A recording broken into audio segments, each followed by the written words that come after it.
It's Big Rig, Zach Ertz here at Commanders Training Camp on a hot, sweaty Friday. Man, you guys gave all today. I mean, holy cow, man. And you started early. Yep. It doesn't matter. Mother Nature's in here kicking butt today. Yeah, I mean, any time, anywhere, any place, that's our kind of motto. And whether it's 95 or 25, you got to go. And so for us, a little earlier start time, but at the end of the day, we got some good work in today. Now, last year, great season, unbelievable, and you look forward to the next season. That's the past. This is now. You as a player, as you step into this, what do you see happening this year? First, team-oriented. What do you think the team's done right in the offseason to kind of get you at that point to make that next step? Oh, man, I don't know. That's a tough question. I think for me, it's just how can my mindset going into every season is how can I improve? AP, DQ, they have specific goals for how they can improve the team. They do everything they can to do that, put us in positions to be successful. We've obviously added some really talented players over the past couple months. But I think, last year, the expectations going into this year really just don't mean anything to me, honestly. Yeah. I'm honest. I want to be respectful of the question, but I also I don't honestly just want to draw a line in the sand saying I'm done talking about last year. Yep. And so for me, it's just how can we have talented players.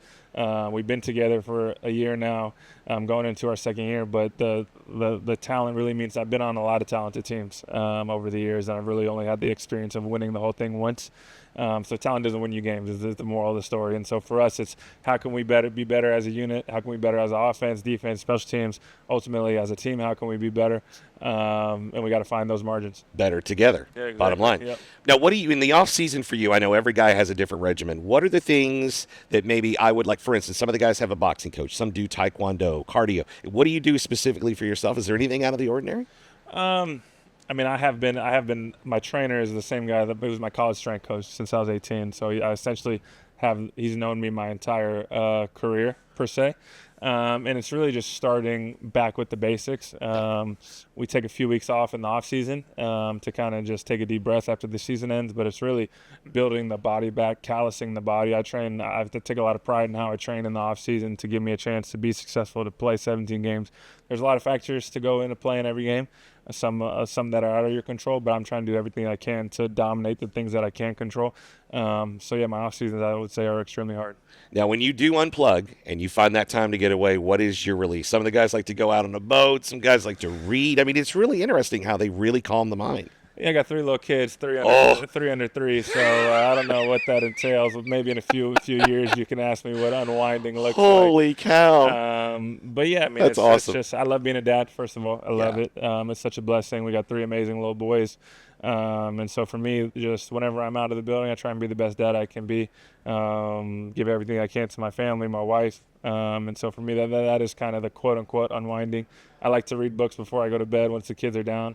Yeah. But try and get some one-on-one time with the wife to talk about the day, talk about the next day, and just make sure that we're on the same page going into the next day of me training, her doing everything she can with the kids, making sure she gets some alone time as well, focus on herself. And so it's the unwinding time right now is not there. I mean, 3 under 3s that are boys. So, wow. I mean, you keep going, you're going to have your own football team, man. I'm telling you. Yeah. As a dad and as a football player, does it matter to you about them doing any athletics? A lot of guys are really like hardcore about that. No, I don't care. Yeah, honestly. do what you're going to do. Do whatever you're passionate about. They find a passion. I want them to be all in. I don't want them to just dabble in things. And whatever that passion is, I want them to go at it 100 miles an hour. My wife, obviously, phenomenal soccer career. If they want to play soccer, they can do that. Yeah. If they want to be in chess, if they want to be in the band, whatever it is, find what you're passionate about and go all in with it. Now, when you finally decide to move on here, what is your next step? What are you passionate about outside of football? I don't know. I mean, I'm passionate about being the best version of myself right now. I feel like when you start, obviously, I'm closer to the end than the beginning. But for me, I've had small conversations, but I feel like when you really start thinking about what's next, you really you start to turn the page on what you're currently doing. And so for me, those conversations have been brief. I tell people all the time, I don't really know what I want to do. Yeah. And honestly, I didn't know. What I was asking was, do you see yourself maybe doing some coaching or maybe in the physical part of it? I'm not going to sacrifice family time, but that's going to be a big part of it. I've been blessed enough to be able to make that decision. But for me, right now, it's just being the best football player I can be. I love it, man. Zach Ertz, ready for a big one this year again. Zach, thank you so much for your time, my friend. Guys. Commanders Training Camp on with Big 100.